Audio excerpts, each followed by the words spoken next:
સવારે લખી લીધું, પછી ગણગણતો હતો, સ્વાધ્યાય યજ્ઞ કરતો.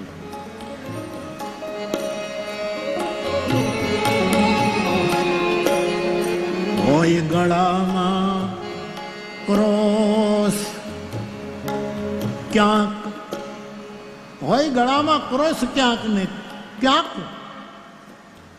હોય છે માળા, પણ સાચી કુંજી ઉગાડી દેશે જન્મ જન્મના તાળા. સાચી કુંજી જો આવી જાય તો બધા સગળા તાળા ઉગાડી નાખશે. સંત ફકીરો એક ઝાટકે ભીત બધીએ તોડે, હાથ અને હૈયું લંબાવી સૌને સાથે જોડે. સાવ અજાણી ભોમ પછી થઈ જાતું ગમતું ગામ. હાવ અજાણી ભોમ હોય પણ એવા કોઈ સ્થાનકમાં આપણે પગ મૂકીએ એટલે આપણને ગમતું ગામ થઈ જાય. જાણે આ તો આપણું જ સ્થાન છે, આ તો આપણું જ એવું લાગવા માંડે. એવું નીતિનભાઈએ પણ લખ્યું. કયું ધર્મનું ધામ?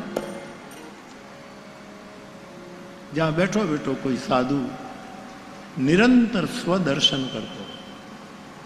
સ્વદર્શન. हमारे हरि अवगुण अपरम पार प्रभु अवगुण मोरा, यदि माफ करो ने मुरारी रे, अपरम पार प्रभु अवगुण. સવારના પોરમાં એક તારો લઈ અને જે નિજ દર્શન કરતો હોય, આત્મ વિલોપન ને પહેલી ભક્તિ જે કરી નાખતો હોય. નહીતર પહેલી ભક્તિ શ્રવણ અને ભાગવતમાં આત્મનિવેદન નવમી, પણ જેને પહેલી ભક્તિ આત્મનિવેદન, નિજ દર્શન, નિજ દર્શન, નિજ દર્શન, એવું લાગે છે. સ્વદર્શન. બીજું વાસ્તવ દર્શન. દોરા ધાગા ચમત્કાર પરચા. આમે આપણે દેવડા કથા કરી, દેવી પૂજકોની કથા કરી ભાદરને કાંઠે. એટલે ઘણા દાખલા બાકલા ઘણું બંધ થઈ ગયું. દાખલા તો એક વાદ્ય છે, વગાડે એનો સાંધવાની, પણ એની સાથે જે ખોટા ચમત્કારો, ખોટી ગેલછાઓ, એના માટે મેં તો ભાદરના કાંઠાની દેવી પૂજકોની કથામાં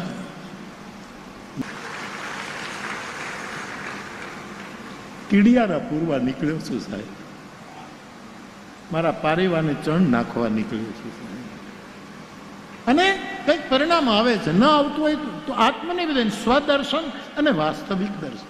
નાના નાના બાળકને લોકો નામ દે છે, મા બાપ બિચારા ખબર નહીં કેમ. આપણાથી વેદના છે ને એ મનમાં હોય અને સંવેદના એ હૃદયમાં હોય. આપણી વેદના છે ને મન સુધી જ છે, અરે બહુ થયું, પણ હૃદય સુધી પહોંચતી, હૃદયથી નીકળે એનું નામ સંવેદના કહેવાય છે. પીડા થાય છે.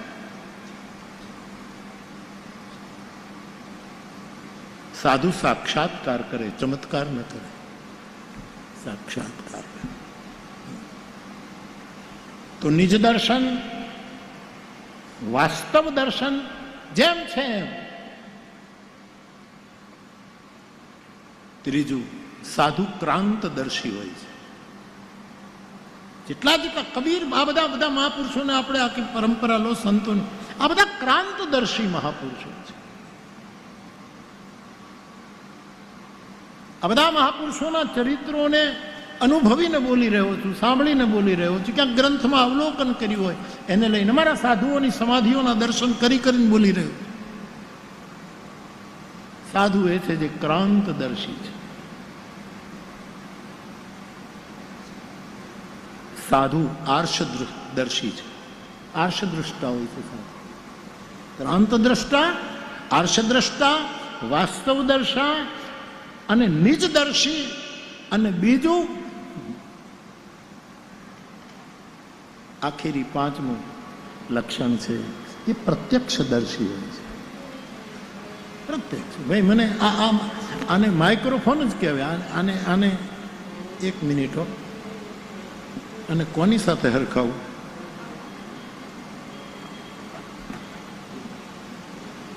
આ નાનું એવું બાજરાનું ડૂંડું નથી, આ માઇક.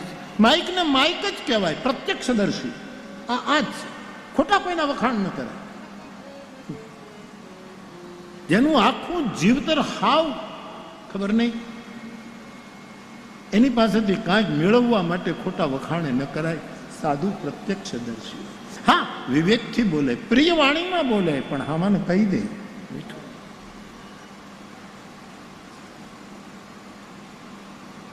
એ સંત સમરવા જોગ દી ઉગ્યામાં દાદવા. ઈર્ષા અને અનેક પ્રકારના જેના હૃદયમાં ક્યાંય દાગ ન હોય એવો સાધુ સમરવા જોગ દી ઉગ્યામાં દાદવા. હવારમાં પોરમાં એવા માણસનું નામ લેવાય સાહેબ, એવા માણસનું સ્મરણ કરે. એવા સાધુ જે નિજદર્શી. આ લોલંગરી બાપુ શું હશે, શું આજ આટલા વર્ષો થયા. આખો શ્રી સંપ્રદાય રામાનુજ સંપ્રદાયમાં ત્યાં ખાસા નિરંજન બાપાને યાદ કરું, એને આખી સાધાર વાત મૂકી દીધી છે. જેને અભ્યાસ કરવો હોય નિરંજનભાઈ બાંધી કે અમારે પારસ થઈને ચમત્કારો નથી કરવા, અમારે લોકોની કમર મજબૂત કરવી છે. ગોળના ગાડાને ખેંચો.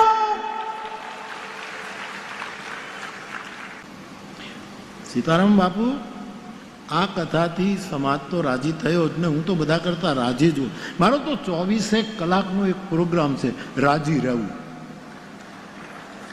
24 કલાકનો આપણો એક જ પ્રોગ્રામ, પ્રસન્ન રહેવું, અનુભવીને એટલું કે આનંદમાં રહેવું. તે ખાલી દાંત જ કાઢ્યા કરવા એકલા એકલા તો કોક કે ગાંડો થઈ ગયો. પણ આ પંક્તિ બહુ મહત્વની છે. અનુભવીને એટલું કે આનંદમાં રહેવું. હા નવરા બેસી રહેવું કે નહીં, અનુભવીને એટલું આનંદમાં રહેવું. સમરવા શ્રી હરિને ગમે તે થાય તો પણ કોઈને કાંઈ ન કહેવું. જેને જે કહેવું એ કહે, જે કરવું કોઈને કાંઈ ન. અનુભવીને એટલું કે આનંદમાં રહેવું. સમરવા શ્રી હરિને કોઈને કાંઈ ન કહેવું. આવું એક. એટલે હું કહેતો હતો આ સીતારામ બાપુને કે ગોંડલની કથા અને લોલંગરી બાપુના સ્મરણમાં કથા માટે જ કથા એ જ્યારે વાત થઈ ત્યારે સમાજ તો રાજી થયો જ. હું તો અનેક ગણો રાજી હોઉં, પણ ગોંડલિયા સાધુ બહુ રાજી થયા. ઘણા ગોંડલિયા સાધુઓએ યાત્રાના પ્રવાસો નક્કી કર્યા હતા અને એ લોકો યાત્રાના પ્રવાસો, અમારી ગુરુ ગાદીમાં કથા છે એટલે બધા અમારે પણ કાંઈક હેત વરસાવવું જોઈએ. બધા હેત પણ વરસાવવા માંડ્યા છે. હા ગોંડલિયા સાધુ એમની ગુરુ ગાદી. હા એમનો સંદેશો પાસ કરો ને શું કહે છે ભાઈ. મને કાંઈ નથી સાંભળાતું દીકરા. અહીંયા આવવાની જરૂર નથી, ખાલી એનો નિલેશ તું સાંભળી લે ને, તારે બીજું કામ શું છે.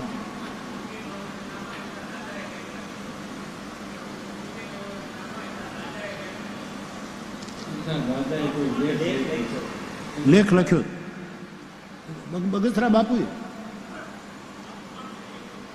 હા તો આપી દેજો ને, હું પછી નિલેશને આપી દેજો. હમણાં નહીં, હમણાં તું બેસી જા. બગસરાથી છે ને તું? આ છોકરો અમારો છોકરો છે. ઠીક ઠીક. મગનભાઈ ડૉક્ટર, અમારો સાધુ ડૉક્ટર સાહેબ મગનભાઈ ગોંડલિયા, મેઘાણીના જ્યાં ઉતારા હતા, મેઘાણી મગનભાઈ ગોંડલિયાને ઘરે ઉતારો કરે સાહેબ. અને એ બધું સ્મરણ રાખીને મેં બગસરામાં વર્ષો પહેલાં કથા કરી. મગન બાપુ ગોંડલિયા સાધુ હોય કંઈ જેવા તેવા નથી સાહેબ. સંત ન હોત સંસારમાં તો આ જડી જાત તો કાંઈકનું કાંઈક થઈ જાય. પણ કેવો સાધુ છે, પારદર્શી છે, સ્વદર્શી છે, વાસ્તવદર્શી છે, ક્રાંતદર્શી છે, આંશદર્શી છે. આવા સાધુને આંગણે કથા જ્યારે મંડાણી છે ત્યારે પ્રગટ તમામ ચેતના. એટલે મેં માણસનો અહીંયા જેટલા થઈ ગયા છે એ બધાને પ્રણામ, જે હોય એને પ્રણામ, અને ભવિષ્યમાં જે થશે એને બધાને પ્રણામ. શંકર અને પાર્વતી નંદી ઉપર બેસીને જતા હતા, આમ નીકળી ગયા શિવ ને પાર્વતી. એમાં એક ટેકરો આવ્યો એટલે શંકર ભગવાન નંદી ઉપરથી નીચે ઉતરી અને ટેકરાને જોઈને આમ પગે લાગ્યા. એ પાર્વતીને થયું કે આ ઓચિંતો શું થયું, અહીં તો ટેકરો જ છે, બીજું કાંઈ છે નહીં, અને હા વગડો છે. એટલે શિવજી પગે લાગીને પાછા નંદી ઉપર બેસવા ગયા. એટલે પાર્વતી પૂછ્યું, મહાદેવ ભગવાન, આ તમે નથી મંદિર, નથી મઠ, નથી આશ્રમ, કાંઈ નથી, અને હાવ વેરાન જગ્યાનો એક નાનકડો 2 ફૂટનો ટેકરો, ત્યાં તમે પગે કેમ લાગ્યા? કે અહીંયા એક ભજના નંદી સાધુ થઈ ગયો છે, એ અંતર્યામી તરીકે મને ખબર છે, એટલે હું એને પગે લાગ્યું કે અહીંયા કોઈક સાધુ થઈ ગયો. પછી વળી પાછળ નંદીને હલાવ્યું. આપણા દેવતાઓ કેટલી આપણને શીખાવે કે સાચું દાંપત્ય જીવવું હોય ને તો જેમ સ્કૂટરની પાછળ તમે બેહાડીને જાઓ, એ મહાદેવ પણ નંદીની બેસીને પાછળ પાર્વતીને બેસાડી અને ફરવા નીકળે છે. એમાં મર્યાદા ન તૂટવી જોઈએ, કારણ કે રામાયણમાં લખ્યું સુંદરતા મરજાદ ભવાની. 2 ગાવ આગળ ગયા એટલે વળી પાછા નંદીને કીધું ઊભો રહી જાય. નંદી ઊભો રહી ગયો એટલે શંકર ભગવાન નંદી ઉપરથી ઉતર્યા. વળી પાછા એક જગ્યા આવી, ભગવાન શંકર પગે લાગે, પણ ત્યાં એક નાનકડું મકાન હતું, એક લીમડાનું ઝાડ હતું, અને દૂરથી શંકર ભગવાન પગે લાગ્યા. એટલે પાર્વતી પૂછ્યું, અહીંયા શું છે? કે અહીંયા એક ભજના નંદી સાધુ ભજન કરે છે, અહીંયા કોઈક બાવો બેઠો છે, એટલે હું પ્રણામ કરું. સારું. વળી પાછા નંદી ઉપર બેઠા ને વળી આગળ નીકળ્યા. 2-4 ગાવ ગયા એટલે ત્યાં કાંઈ નહોતું. વળી શિવજી નીચે ઉતરીને પાછા પગે લાગ્યા. પાર્વતીએ પૂછ્યું કે અહીંયા એક ભજના નંદી સાધુ ઊભો થવાનો, અહીંયા સમાધિમાંથી કોઈક જાગવાનો છે, આમાંથી કોઈક સાદ પાડશે. તો આ ભૂમિ અને શાંતિ રાખતા હોય, પણ મને કે રહેવાય નહીં એનું મળે. નાથા બાપાને ત્યાં મેં એના પગ ઉપર એમને હાથ રાખ્યો, મહેરબાની કરતા પણ રહેવાય. આ મારી ઘડિયાળ છે ને, એમાં તમે આ દબાવી રાખો ને તો કાંટો ફેર્યા જ કરે. જરાક લઈ લો તો બંધ. મારે ભૂલમાં પગ ઉપરથી હાથ લેવાઈ ગયો અને બાવો બોલ્યો સાહેબ, નહીતર આમ પકડી રાખ્યો તો વાંધો ન આવે. અને બાવો બોલ્યો કે ભાઈ હતા બાબા, આ બધું તમને ક્યાંથી મળ્યું? આ સાધના, આ તમારો જે અનુભવ, આજે આપની જે કેટલા વિદ્વાન લોકો પણ એના શરણાગત થયા છે, આ બધું તમને ક્યાંથી મળ્યું? પછી તો કાંઈ મારે એનો પગ ઉપર હાથ રાખવાની જરૂર, કારણ કે તો નાથ મોડો મૂકી જ દીધો, મૂકી જ દીધો સાહેબ. પછી તો કાંઈ મેં કીધું, હું તો નીચું જોઈ ગયો કે ભાઈ એ મારા નાથ હોય સોઈ જો રામ રચી રાખા, હવે કો કરી તર્ક બઢાવે શાખા. અને શું સાધુ ચરિત્ર નાથા બાપાએ જવાબ કે મને આ જે બધું મળ્યું છે ને એ રામ નામના પ્રતાપે મળ્યું. આટલું કહીને વાતને વાળી નાખી સાહેબ. આનું નામ સાધના છે સાહેબ. મને આ જે મળ્યું છે ને, મને બીજું કાંઈ નહીં, માં કરતા મળી ગયું, હરી કરતા કરતા મળી ગયું છે. આવું તો મારી વાત, આ પ્રદેશ, આ ગોંડલ, એમાં ઘણી ચેતનાઓ થઈ ગઈ, ઘણી છે, ઘણી થતી રહેશે. એવા પ્રદેશની ભૂમિ ઉપર જ્યારે કથા મંડાણી છે ત્યારે સૌને મારા પ્રણામ. આ કેવલ મનોરથી પરિવાર, ચેતન ગાણી અને એમનો પરિવાર, એમને ખૂબ ખૂબ સાધુવાદ. બીજું કોઈ કારણ નથી મારે એના માટે કંઈ કહેવાનું, કોઈ કારણ. ભગવાન મને ક્યારેક કોઈ કારણ પડવા ન દે સાહેબ. કોઈ કારણ પડે એના પર દેહ પડી જવું જોઈએ સાહેબ, કોઈ કારણ નહીં હોવું જોઈએ કોઈ. પણ એના પૂર્વજોના પુણ્ય કે આવા મહાન પ્રેમ યજ્ઞનો એ નિમિત્ત બન્યો છે. અને મારા આપ બધા જ શ્રોતા ભાઈ બહેનો, હવે કથા શરૂ થાય છે. આપ સૌને વ્યાસપીઠથી મારા પ્રણામ. જય સિયારામ, જય સિયારામ, જય સિયારામ. ધન્યવાદ. હવે કથા શરૂ થાય.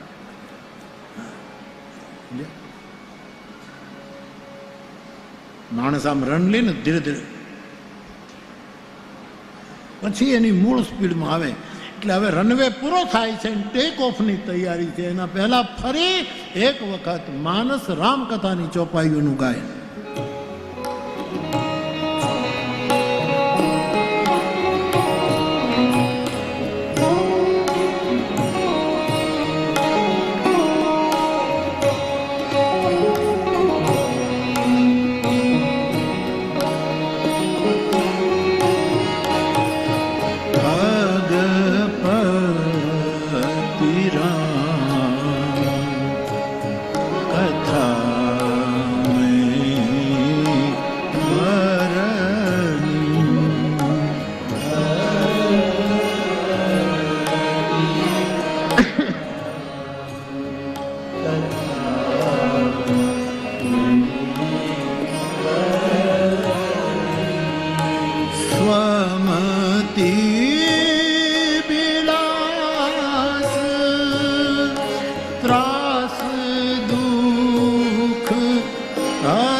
कथा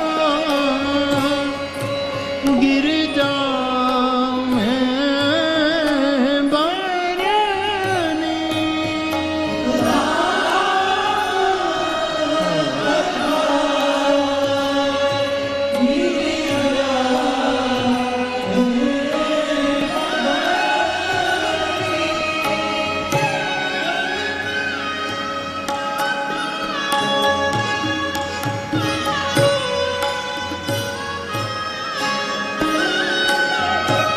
तो मानस राम गाथा जे आ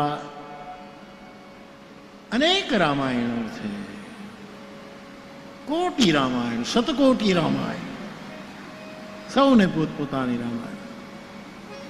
हमारे पंडित रामकिंकर जी महाराज एम कहता कि भगवान राम लंका विजय पछी જ્યારે અયોધ્યા પધાર્યા, પુષ્પક વિમાનમાંથી નીચે ઉતર્યા અને ગુરુદેવને મળ્યા, ભરતને મળ્યા, બધાને મળી લીધા.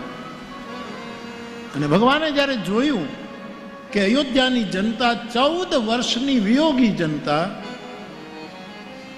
એ બધાને પ્રેમાતુર જોયા કે પ્રેમમાં આતુર થઈ ગયા છે. એ વખતે ભગવાને કૌતુક કર્યું. તુલસી લખે છે,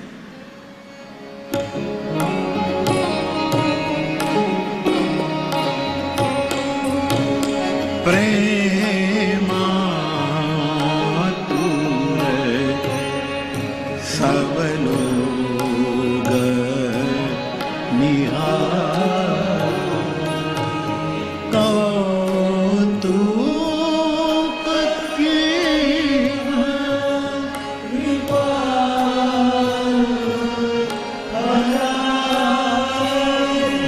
આટલી મોટી સંખ્યામાં લોકોને પ્રેમાતુર જોયા ત્યારે ભગવાને કૌતુક કર્યું અને અમિત રૂપ પ્રગટે તે કાલા, અનેક રૂપો ધારણ કર્યા, બધાને વ્યક્તિગત મળ્યા. જડ ચેતન દુર્વા અંકુર જીવ જંતુ મનુષ્ય કોઈ પણ હો, જાકી રહી ભાવના જૈસી, બધાને વ્યક્તિગત ભગવાન મળ્યા. બધાને પૂછ્યું, આ ઐશ્વર્ય પ્રગટ કર્યું હરિએ, તમે કેમ છો, પરિવારમાં કેમ છો, આમ છે બધાને. હવે આટલી જનતા જો રામાયણ લખે તો એમ જ લખે ને કે રામ મળ્યા ત્યારે પહેલા મને મળ્યા હતા, મારી માના ખબર પૂછ્યા હતા, મારા પિતાના ખબર પૂછ્યા હતા, એને સરયુને કિનારે આપણે રમતા હતા એ યાદ કર્યું હતું. આ બધા જ જો રામાયણ લખે તો 7 કરોડ શું કેટલાય કરોડ રામાયણ થઈ જાય. એટલે પ્રત્યેકની એક રામકથા હોય છે અને દરેક રામકથામાં રામ, લક્ષ્મણ, સીતા, હનુમાનજી, ભરતજી આવા પ્રધાન પાત્રો તમે છોડો, પછીમાં બધી જ કથાઓમાં થોડું પરિવર્તન છે, જુદા જુદા ભાવો પ્રગટ છે. કાલે એક ચિઠ્ઠી મળી, એમાં એવો પ્રશ્ન પૂછ્યો કે બાપુ વાલ્મીકી, કોઈ વિદ્વાનો છે, વાલ્મીકી રામાયણમાં તો એમ લખ્યું છે કે અહલ્યા જે પડી છે, વાલ્મીકી રામાયણનું તો એના ઉપર ઘણી વખત હું બોલી ગયો કે તો વાયુ ભક્ષા છે, નિરાહારા, પવન ખાય છે, અને ભસ્મશાયી એ ભસ્મમાં સૂતેલા છે, ભસ્મની પથારી કરીને સૂતા, નિરાહાર છે, કંઈ ખાતા નથી અહલ્યા, ગૌતમ ઋષિનો શ્રાપ મળ્યા પછી, અને આમને પડ્યા રહે છે. એ પથ્થર થઈ ગઈ એમ વાલ્મીકીજી નથી લખતા, ધ્યાન દે.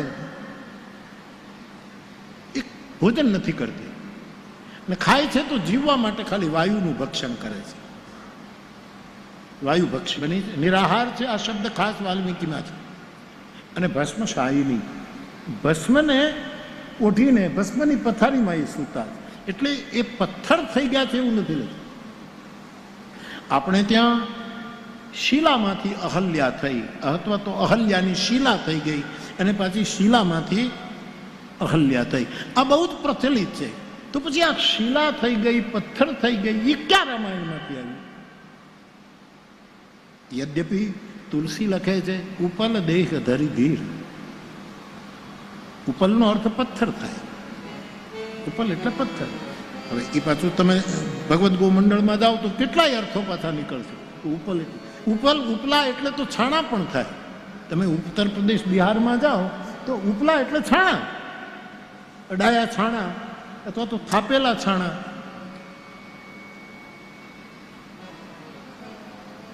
અમે ક્યાં કથા કરતા હતા, બિહાર કે મધ્યપ્રદેશ કે ખબર નહીં. હું સાંજે ભિક્ષા લેવા નીકળી ગયો.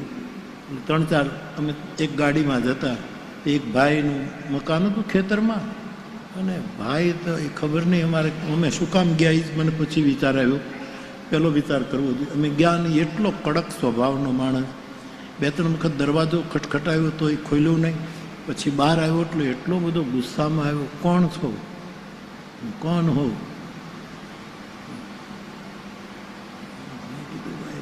खोटी जगह हम आए हैं, कथा चल रही. कहाँ? तारा पादर में कथा चल रही. कहा कथा तो चल रही है, लेकिन आप कौन हो? મારે બધું કહેવું પડ્યું. હનુમાનજીને કહેવું પડ્યું ને, મારું તો શું, મેં કપી હનુમાન ભરતજીની પાસે